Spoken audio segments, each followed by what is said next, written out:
I never thought my brother would be the one to break me. People expect betrayal from strangers, sometimes even from friends, but not from the boy you carried on your shoulders when he was too tired to walk home. Not from the brother you gave up your own childhood for just so he could have a better one. Yet there I was, standing in my kitchen, holding a letter that turned my world inside out with nothing but a handful of words and a signature at the bottom. At first I thought I had read it wrong. The words blurred as my eyes burned, and I pressed the paper closer, my hands shaking. But there it was in black and white. Daniel, my own blood, had signed away our parents' land without me, without my consent, without even a single conversation. The last piece of them, the only thing we had left to hold on to, reduced to a transaction. A stranger's name now replaced ours, and the earth my parents had given their lives to nurture was being sold off like it meant nothing. I sank into the old chair by the window, the one my mother used to sit in when she sewed clothes late into the night. The smell of the paper, sharp and official, made me sick. My parents' voices came back to me like whispers carried on the wind. My mother's tired but hopeful eyes the night before she died, the way she clutched my hand and begged, "Promise me you'll keep the land. Promise me you'll take care of it, no matter what." I had nodded with tears rolling down my face. I swore I would protect it. And now that promise had been broken, not by me, but by the one person who should have stood with me. I thought about all the nights I worked double shifts while Daniel was in college, sending him money so he wouldn't have to drop out. I remembered patching up his shoes so he could walk into interviews looking sharp, sacrificing my own needs just so he could have a chance at a future. I even remembered the time I sold my car so he could pay his tuition fees, walking miles to work each day, convincing myself that one day he'd understand. One day he'd repay me with loyalty and love. I never asked for money back. All I ever wanted was to know that family still meant something. But this letter told me otherwise. This letter told me that to Daniel, I wasn't a brother, I wasn't a protector, I wasn't family. I was just an obstacle to his dreams. I picked up my phone. My fingers dialed his number like they had 1,000 times before. It rang once, twice, then went to voicemail. I tried again. Nothing. Again. Silence. I sent a message, then another and another. "Daniel, what is this? Tell me it's not true. Please call me back." But no reply came. Hours passed. The house grew colder. The shadows stretched long across the walls. And still, no answer. He was avoiding me. He knew. He had made his choice, and I was no longer part of it. That night, I couldn't sleep. I lay awake, staring at the ceiling, listening to the ticking of the clock as if it were mocking me. I thought about our childhood, about how I used to cover for him when he got into trouble, how I would take the blame so he wouldn't get punished. I thought about how he used to run to me when he was scared of storms, how he'd cling to my arm until the thunder passed. Where had that brother gone? When had he turned into this stranger who cared more about fast money and new dreams than about the soil that carried our parents' blood, sweat, and tears? And then I wondered, was it really his idea? Or was it Rebecca's, his wife's? She had always looked at the land like it was a burden, a piece of dirt holding Daniel back from the shiny city life she craved. I remembered the way she'd wrinkle her nose when she visited, saying things like, "It's so old-fashioned out here. Don't you want more than this?" Maybe she had been whispering in his ear, pushing him, convincing him that selling was the only way forward. But Daniel didn't need to listen. He chose to listen. And that was the deepest betrayal of all. By dawn, something inside me had shifted. The pain was still there, sharp and heavy, but beneath it, anger was rising. Anger at the betrayal, anger at the broken promise, anger at the years I had given up believing that loyalty meant something. Daniel thought he could erase me with a piece of paper, but he was wrong. As the sun crept through the curtains, casting a pale light across the letter on the table, I whispered to myself words I never thought I would say about my own brother. If he wants a war, then he'll have one. The morning light poured into the kitchen, but it brought no comfort. It only revealed how empty the house had become. Every corner seemed to whisper memories of my parents, their laughter, their arguments, their sacrifices. I could almost hear my father's voice echoing from the porch, calling us in after long days in the fields, dirt under our fingernails and sweat on our brows. I could still see my mother's hands, rough from years of work, but gentle when she placed food on the table, making sure Daniel always had the bigger portion. She used to look at me with pride when I told her I'd take care of everything, that she didn't need to worry. And I did. Or at least I thought I did. That day I walked out to the land. The soil was damp from last night's rain, rich and dark, just like it always had been. I crouched down, scooped a handful, and let it fall slowly between my fingers. This wasn't just dirt. This was memory. This was legacy. My father's sweat was in it, my mother's tears watered it, and I had given my youth to it. And now Daniel wanted to erase it, like it was nothing more than a piece of property on a list. I thought back to when we were boys. Daniel used to follow me everywhere, his small legs running just to keep up with mine. When he was too tired, I'd carry him on my back across the fields. He'd laugh, his arms wrapped around my neck, and say, "One day I'll be strong like you." I believed him. I believed every word. But somewhere along the way, things changed. When Daniel left for college, he started to drift. At first, he'd call me every night, telling me about his classes, his professors, the friends he made. But then the calls became less frequent, then shorter. Then came the excuses, the rushed words, the empty promises of, "I'll call you soon."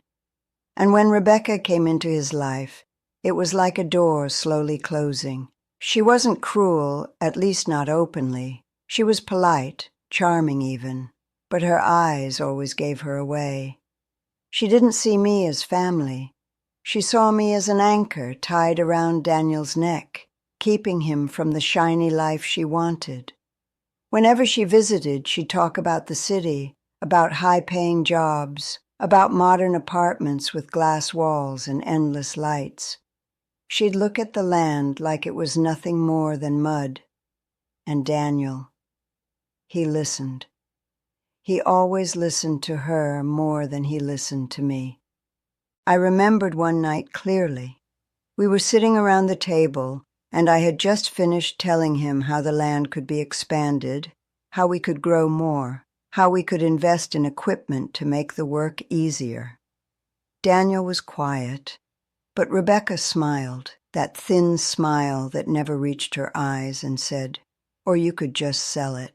Why waste your life breaking your back when you could have everything you want without all this?" Her words stung, but what stung more was Daniel's silence. He didn't defend me, didn't defend our parents' legacy. He just looked down at his plate, as if ashamed of the soil that made us who we were. That was the night I knew the land was in danger, but I never thought he'd go through with it.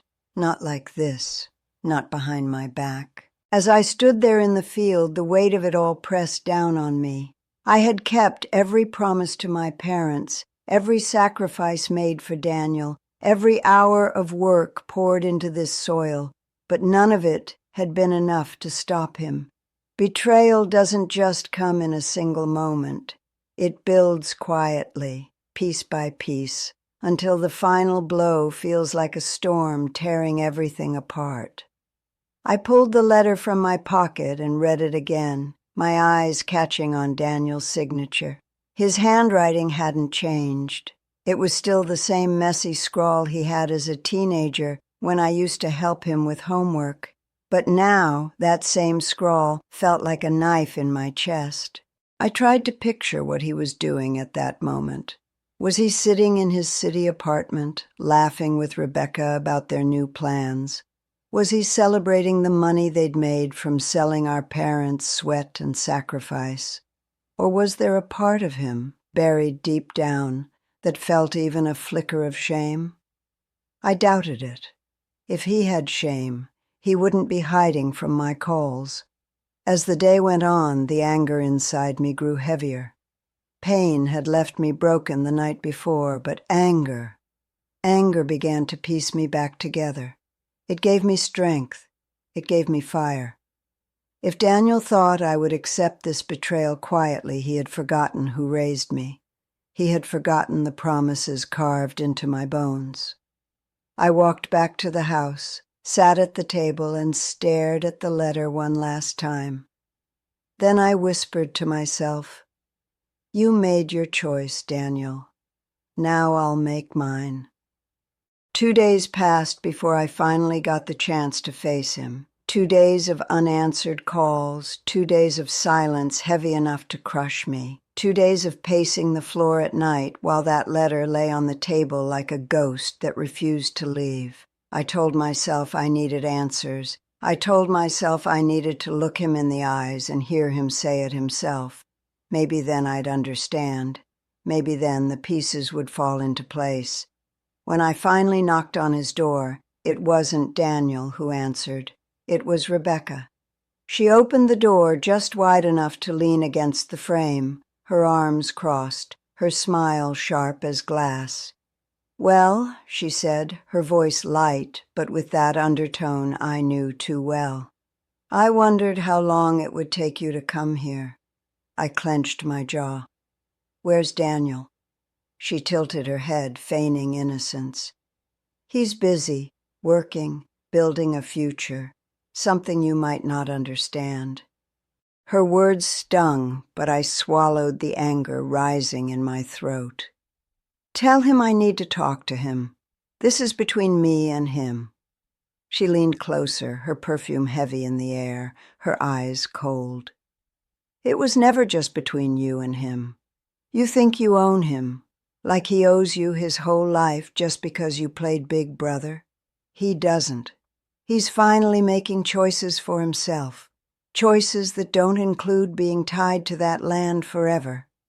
I felt my fists tighten at my sides. That land isn't just dirt. It's our parents' legacy. It's everything they worked for. Does that mean nothing to you?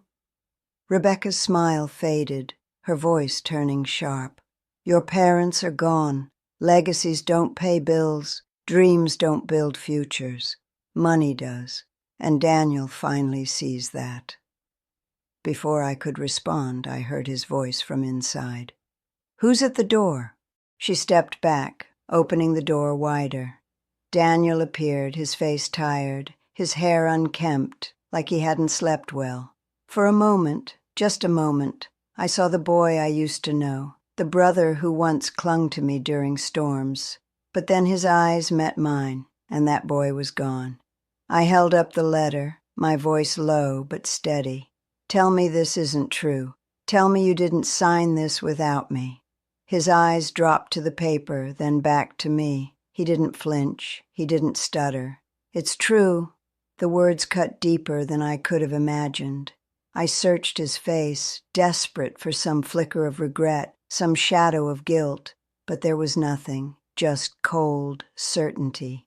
"Why?" my voice cracked. "After everything I've done for you, after everything we promised, why?" Daniel sighed, rubbing his forehead. "Because I'm tired. I'm tired of living in the shadow of that land.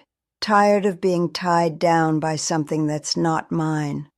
I don't want to spend the rest of my life breaking my back like Dad did. I want more. And Rebecca, she's shown me there's more out there." His words were like knives, each one slicing away at what little bond we had left. "More?" I spat. More than loyalty? More than family? More than the promises you made to Mom? For a second, I thought I saw his jaw tighten, his eyes flicker. But Rebecca's hand slipped into his, and just like that, the moment was gone. He straightened his shoulders, his voice colder now. I did what I had to do. You'll understand one day. Understand? The word echoed in my mind, filling me with rage.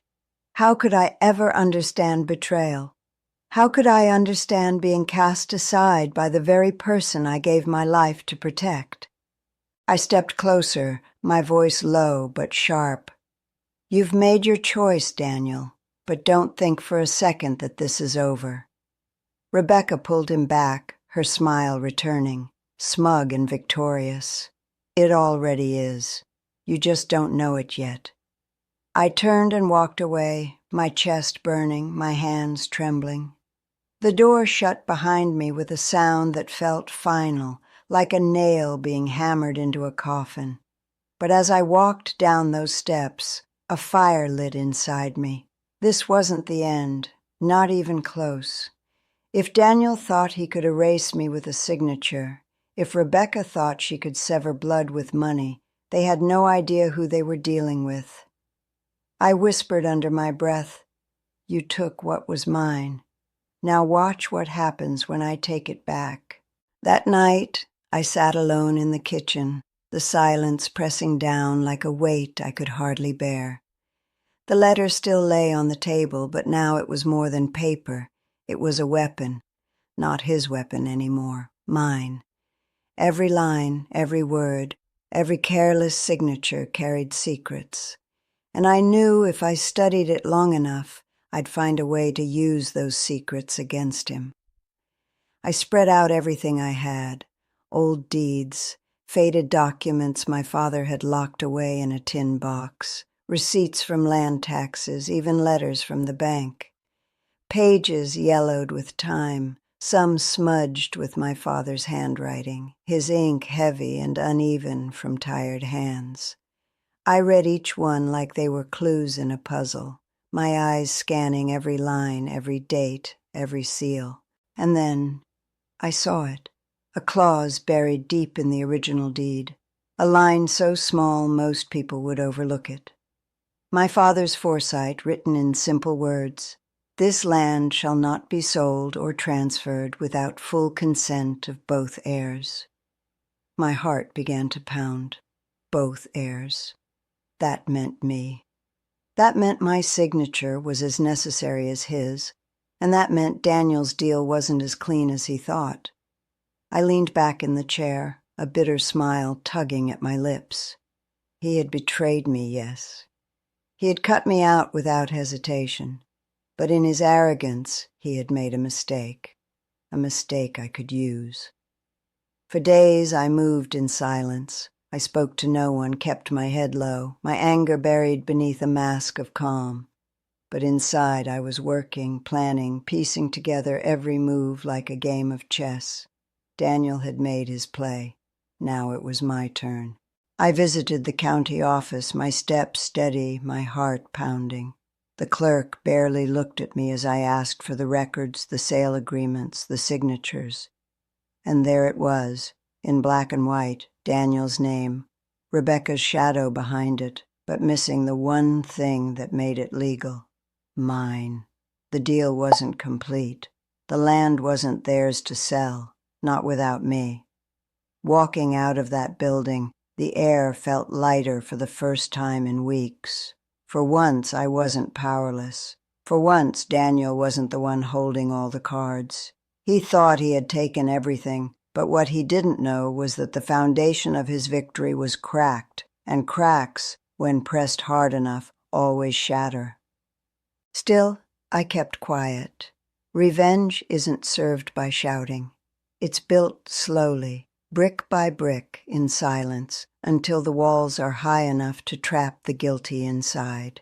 So I waited. I let Daniel and Rebecca believe they had won. I let them spend their money, show off their new lifestyle, smile at each other like they had outsmarted me. Every time they passed me in town with smug looks and whispered words, I lowered my head and pretended defeat. Let them think I was broken. Let them think I was done. But inside, I was sharpening my blade. Not a real blade. Words, documents, truth, the kind of blade that cuts deeper than any steel. I knew the community would see the truth one day, and when they did, Daniel's image, the one he had worked so hard to build, would crumble.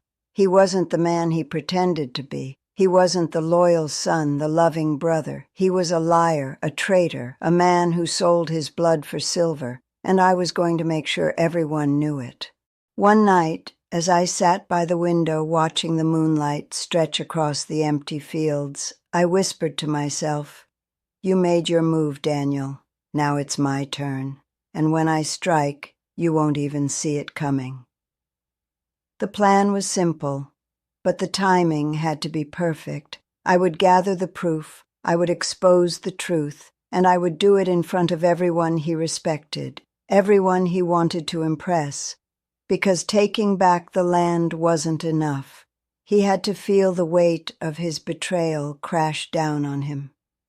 He had to feel the same emptiness he left me with, and so I waited in silence. My anger cooled into something sharper, more dangerous.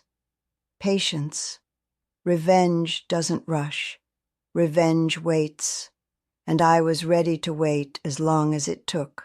The day I chose to speak up, the town felt smaller somehow, like every street and shop and bench was holding its breath, waiting for the next word. I picked my moment carefully. I didn't want a shouted accusation in a bar room or a whisper in some back alley. I wanted a place where Daniel had built his new life, where he stood proud, where people looked at him and nodded as if he had arrived. So I went where every important decision in this town landed, at the council meeting, where land, money, and reputation were weighed in public, and where faces could be watched for the flicker of truth.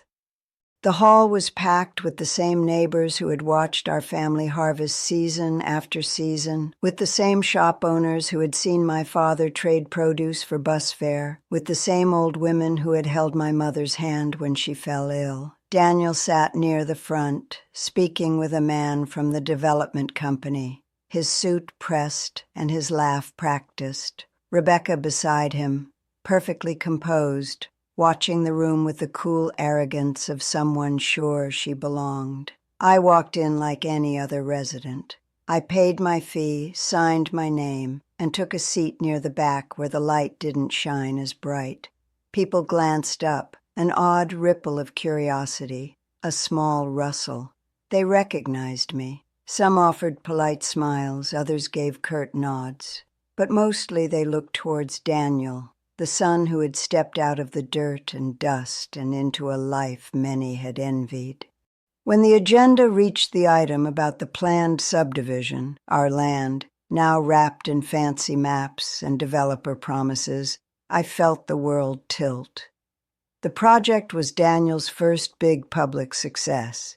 He'd been the face they used in brochures, the local boy turned businessman. He stood, microphone in hand, and spoke about progress, jobs, opportunity, how this development would bring new life to the town. He mentioned his family with a quick nod, nothing heartfelt, nothing that connected the past to the present. It was all forward motion, all glossy future. When he finished, applause rose, not much but polite, the kind that helps a speech along. He sat, smiling, and that was my cue. I rose from my chair. I walked to the front with the deliberate slowness of someone who had planets in motion. The room quieted.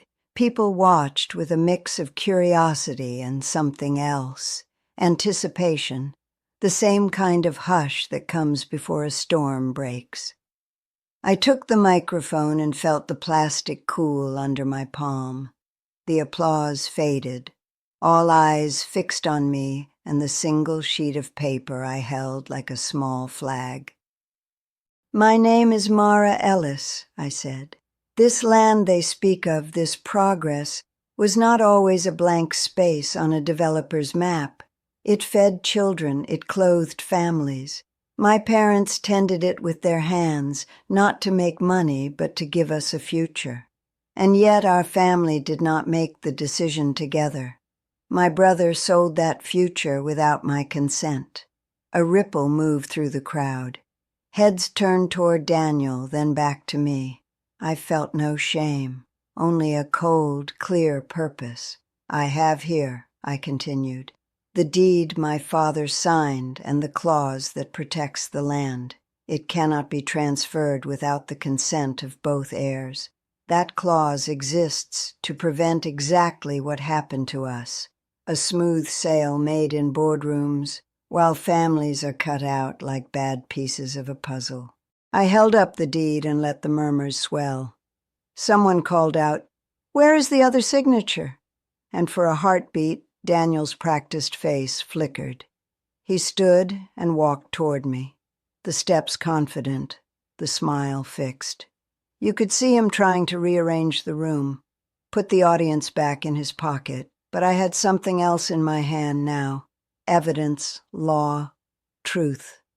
"I'm not here to make enemies," I said, voice steady. "I'm here to ask for what is rightfully ours. This town has seen our family through drought and rain. It has seen my parents work from dawn to dusk. If we are to talk about progress, we must also talk about justice." Daniel began to speak, to smooth the air with words about contracts, how everything was legal, how the developers had honored all procedures. A few people nodded, the ones who preferred tidy explanations. Rebecca's eyes flashed with irritation, but I wasn't done. "I have the county records," I said. "I have the signed deed with my father's clause. I have testimony from people who watched the sale proceed without my knowledge. If this sale is legal, show me the proof that my consent was sought. Show me the document with my name. If you cannot, then this sale is flawed, and we will not allow this land to be stripped away without answering the hard questions." A hush fell that felt like snow. Daniel's microphone crackled, then went silent. I watched his jaw tighten. His posture shifted from pride to defense.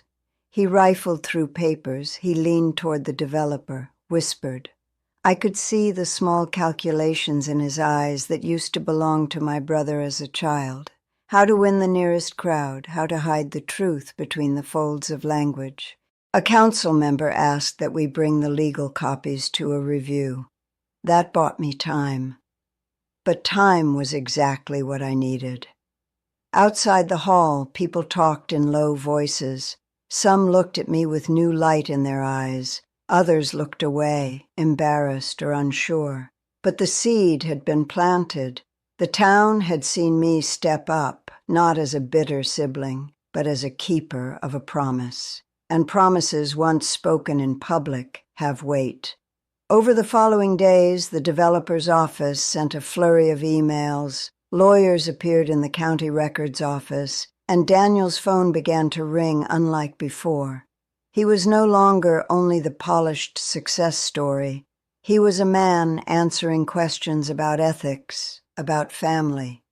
People began looking at his smile differently, seeing not ambition but the trace of something else, cowardice.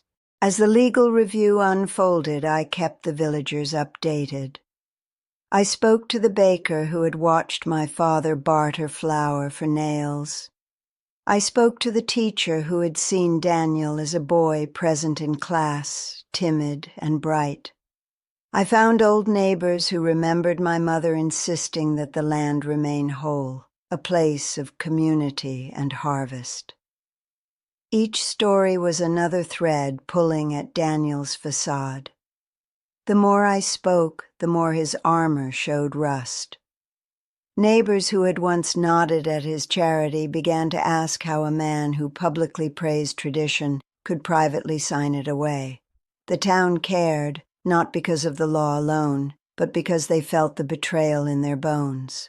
We are a community that knows where bread comes from. We know the value of roots. When someone severs those roots for quick profit, people notice. I wasn't cruel. I didn't shout his sins from the rooftops. I asked questions. I demanded documents. I made sure the lights of scrutiny found every corner of that sale. Each day, as the legal team turned pages and the county clerk dug deeper, Daniel's confident steps grew shorter. Rebecca no longer smiled freely. She watched the town's eyes like a hawk that suddenly fears being netted.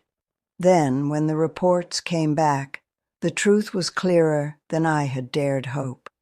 The deed had been presented, yes, paperwork filed, signatures stamped. But there were gaps, missing attestations, and no formal acknowledgement that my consent had been sought. The clause my father had written required both heirs to sign. It was a simple line, but it held the power to undo the sale. Daniel tried to spin it as oversight, a clerical error. He promised to rectify things. But promises made to cover betrayal sound thin. People began to whisper the word that cuts deeper than many others, dishonest. It clung to him in the market, at the church, at the coffee shop where he used to be greeted with respect. He would be greeted again, but the nods were now measured and skeptical. I felt the tide turn, not because I wanted vengeance for its own sake, but because the town insisted on fairness. They remembered my parents. They remembered what the land had fed and how it nurtured generations. My fight became theirs, and theirs became mine. When the council finally ruled that the sale required my signature and could not proceed until the matter was resolved, Daniel's shoulders slumped, as if someone had taken the air from his lungs. He had thought he'd bought himself a future, a way out of the life he once resented. Instead, he had dug a hole that started with arrogance and widened with exposure. People approached me with small, quiet apologies, neighbors who had once avoided the family line at town gatherings, the farmer who had come by with a basket of vegetables, the school librarian who brought me records and notes. Their gestures comforted me more than the legal victory. It was a reminder that truth matters in small towns. Reputations are not built in a day, and they crumble under the weight of lived reality. That night, when I sat alone again with the little radio humming in the background, I realized the plan had not been about taking his life apart. It had been about closing the gap created by betrayal. The law had been a tool, yes, but the people had been the force. I had known in my bones that truth joined with community is stronger than any single signature.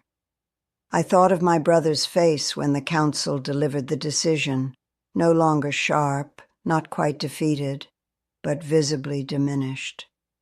He had wanted to rise on the backs of heritage and hide the mess beneath glossy brochures. Now he had to reckon with the fact that the people who had watched him grow would not forget how he had turned his back. And as the dust settled, as conversation shifted back toward the ordinary rhythms of life, I felt the smallest stirring of something like relief, not the cruel satisfaction of revenge, but the deep, quiet rightness of having stood for something that mattered. The land was safe, at least for now. The promise to my mother remained intact. And I had reminded my brother that choices carry consequences. I didn't know then if this would repair him or divide our family forever. I only knew that the truth had been spoken and the town had listened. That was enough to keep me going to the next step, whatever it might be. Daniel didn't crumble all at once. No, men like him never fall in a single blow. They cling, they claw, they scramble for control, even as the ground slips from under them. After that town hall, where the papers revealed what he tried so hard to bury, he still carried himself with that false pride. He still walked the streets with his chin high, though his steps were quicker, his eyes darting from shadow to shadow, searching for whispers he could no longer silence. But when the mask slipped, I saw it, the twitch in his jaw, the bitterness in his voice, the way his smile no longer reached his eyes. He was unraveling thread by thread, but he didn't want anyone to know, so he came to me. One evening, as the sun burned low over the horizon, painting the sky in fire, there was a knock at my door. I knew who it was before I opened it, and when I did, there he stood, Daniel, my brother, or at least the man who used to be my brother. His suit was wrinkled, his face drawn, his voice trembling with a mix of anger and desperation. "Why are you doing this?" he demanded, his tone sharp, almost accusing, as if I were the one who betrayed him. "We're family. You can't just tear me down like this." I looked at him, really looked. The boy I grew up with, the one I protected from storms, the one I promised my mother I would watch over, he was gone. What stood before me was a man who chose greed over blood, who thought love could be trampled without consequence. "Family," I said quietly, steadying my voice. "Family doesn't write you out of their life with ink. Family doesn't sell your future for a few coins. You did this, Daniel, not me." His eyes flashed with panic, then rage. "Rebecca, she said—" He stopped himself, but it was too late. The truth slipped through. This wasn't just his doing. Rebecca's hand was in every choice, every lie, and now the cracks between them were beginning to show. That was when I realized. Revenge wasn't just about me anymore. His world, the one he had built on deception, was already collapsing from within. I didn't need to push him off the edge. I only needed to let him keep walking. In the days that followed, rumors spread faster than wildfire. The community that once admired him now looked at him with suspicion. Deals fell through. Friends became distant.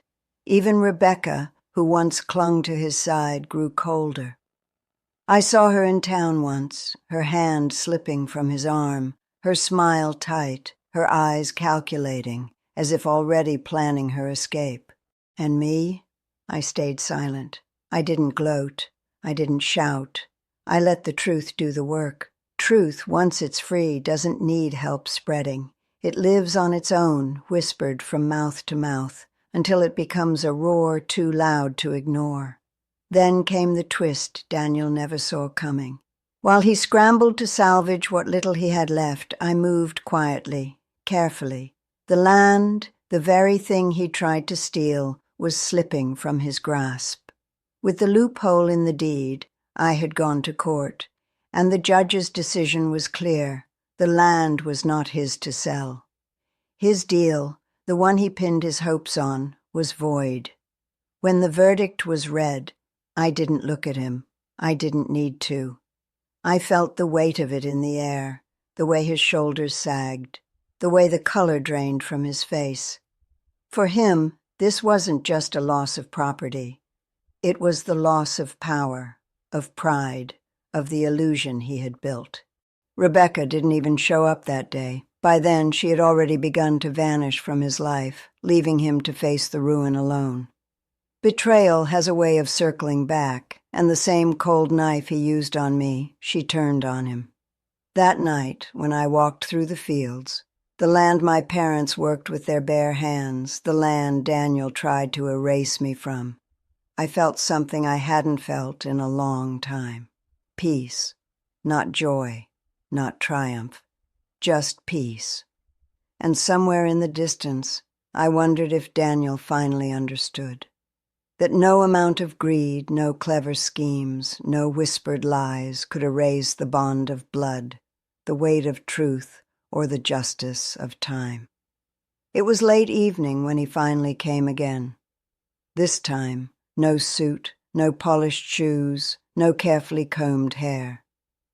Daniel looked like a man who had been carrying the weight of the world on his back and finally buckled beneath it. His shirt was wrinkled, his face hollow, and his eyes, they weren't angry anymore. They were empty. He stood at my doorway like a shadow, and for a long moment neither of us spoke. The silence was heavier than words. Finally he whispered, "It's all gone." His voice cracked, like a boy who had lost his way, not the man who tried to erase me. I didn't invite him in. I stood there, gripping the edge of the door, steadying my breath. For years I had wanted this moment. To see him broken, to see him feel just a fraction of what he had made me feel. But standing there, looking at my brother, I realized something. Revenge doesn't always look the way you imagine. Sometimes it doesn't come with fire and thunder. Sometimes it comes with silence, with the slow crumble of everything they built on lies. He stepped closer, his eyes searching mine, pleading for something, mercy, forgiveness, maybe even understanding. "I don't know why I did it," he said, his voice trembling. I thought I deserved more. Rebecca told me." He stopped again, his lips pressing shut, but I already knew. Rebecca was gone, leaving him with nothing but regret. I swallowed hard, my chest tight. "You thought you deserved more?" I said softly. "More than family, more than the promise we made to our parents, more than blood?"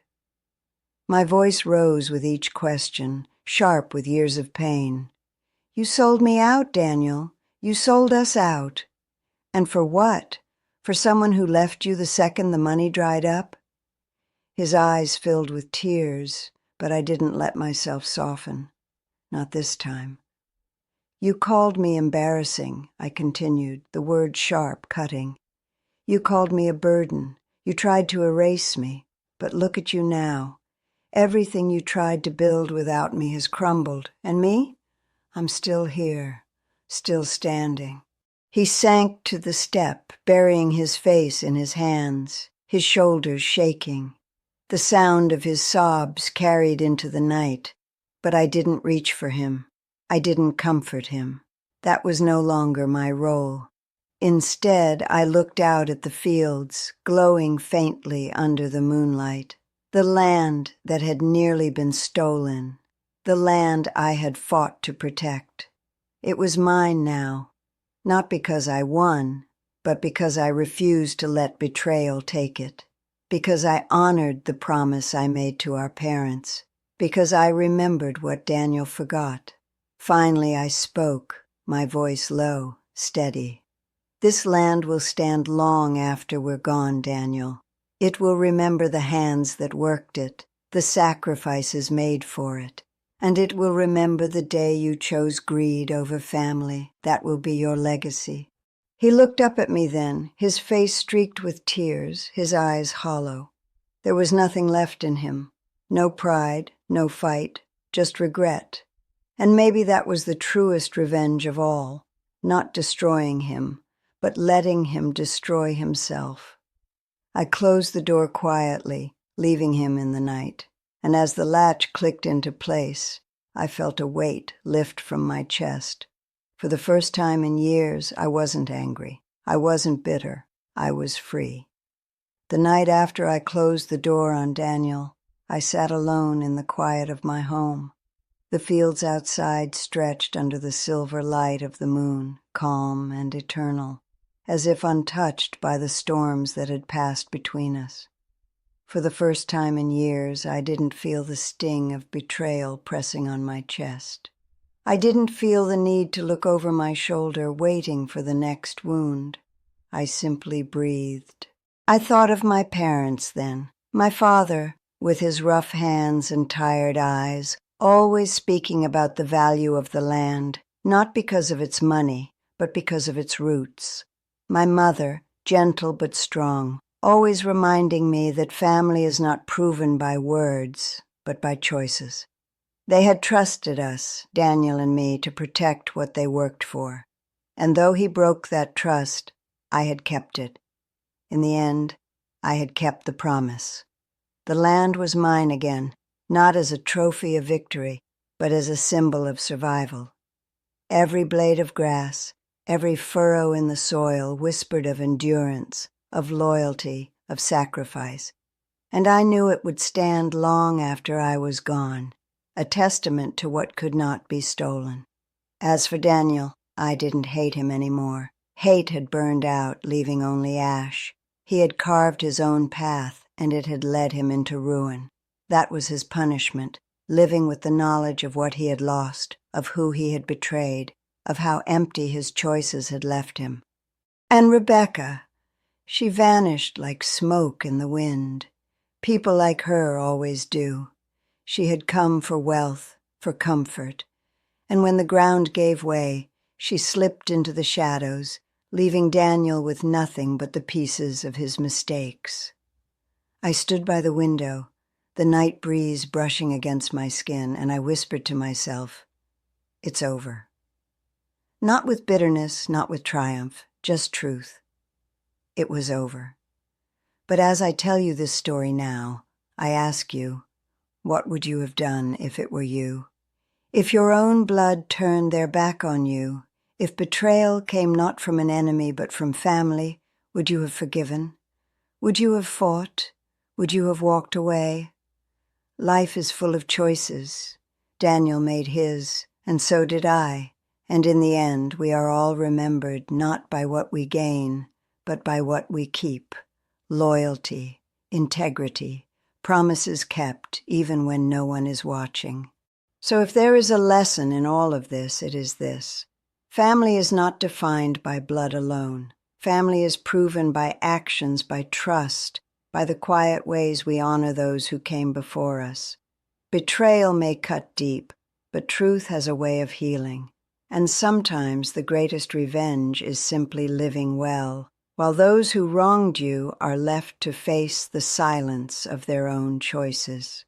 As I closed my eyes that night, the sound of the wind rustling through the fields was like a lullaby, reminding me that peace doesn't come when others change. It comes when you refuse to let betrayal define you. And that was my ending. Not triumph, not hatred, but peace.